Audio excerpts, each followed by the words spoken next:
how to sign in Crumbl. Hey everyone, welcome back to the channel.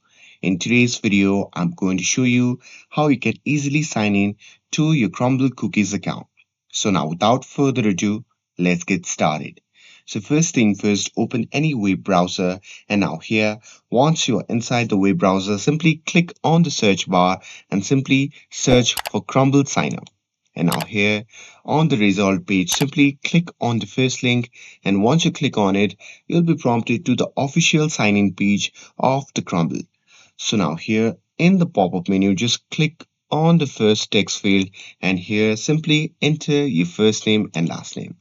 And once you're done entering your first name and last name, simply go to the second field and here simply enter your phone number. And now, once you're done with that, simply click on send confirmation code. And after that, you'll receive a text message with a 6-digit confirmation code.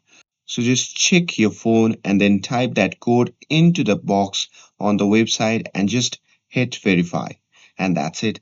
After that, you'll be signed in to the Crumbl account.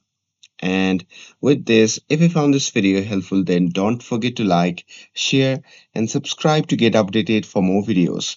Thanks for watching, and I'll see you in the next video.